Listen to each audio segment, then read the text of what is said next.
যারা বলে ভারতবর্ষের মুসলমানদের কোনো অবদান নেই, তাদেরকে বলি ইতিহাসের পাতায় খুলে দেখো, তাজমহল বানিয়ে গেছে একজন মুসলমান, লালকেল্লা বানিয়ে গেছে একজন মুসলমান, কুতুব মিনার বানিয়ে গেছেন একজন মুসলমান, চার মিনার বানিয়ে গেছেন একজন মুসলমান।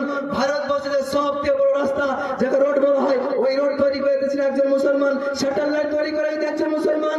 যে মুসলমানদের ভারতবর্ষের যতগুলি অবদান রয়েছে, আজকে সব অবদান করেছে ঐতিহাসিক জিনিস। আজকে ভারতবর্ষের যতগুলো ঐতিহাসিক জিনিস রয়েছে, সমস্ত ঐতিহাসিক জিনিস হচ্ছে মুসলমানদের অবদান। তবে আজকে বর্তমান সরকার বলে মুসলমান হচ্ছে দেশদ্রোহী, মুসলমান হচ্ছে আতঙ্কবাদী, তাদেরকে দেশ থেকে তাড়িয়ে দিতে হবে।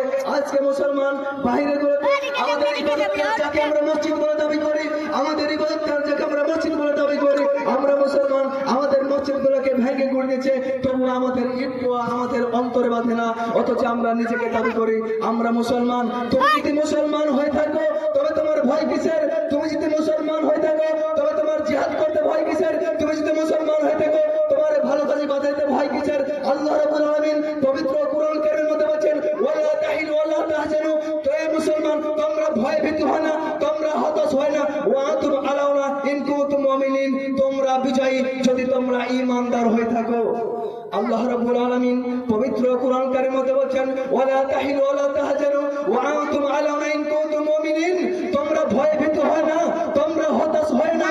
এই মুসলমান আজকে শুনে রাখো, আল্লাহ রাব্বুল আলামিন বলেন তোমরা ভয় করো না, তোমরা ভয় হতাশ হও না, বিজয় তোমাদের যদি তোমরা ঈমানদার হয়ে থাকো, মুমিন হয়ে থাকো, মুত্তাকি হয়ে থাকো, পরহেজগার হয়ে থাকো। আজকে আমি নিজেকে মুসলমান হিসেবে দাবি করি। শুনুন, আজকে আমার কাছ থেকে যে দিন ইসলাম ছিনিয়ে নিয়ে যাচ্ছে, আজকে আমরা মুসলমান নিজেকে মুসলমান হিসেবে দাবি করতে পারি না। আমি মুসলমান।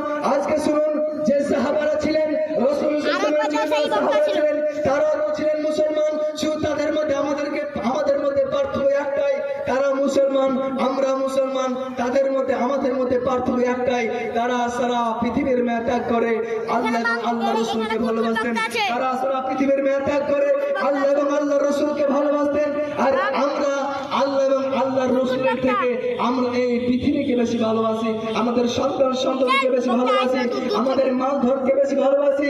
আমরা পৃথিবীর আর এই পৃথিবীর মায়ে যারা পড়ে গেছে তাদের মতো হতভাগা মুসলমান, হতভাগা মানুষ, হতভাগা ব্যক্তি এই পৃথিবীর বুকে আর কেউ নেই।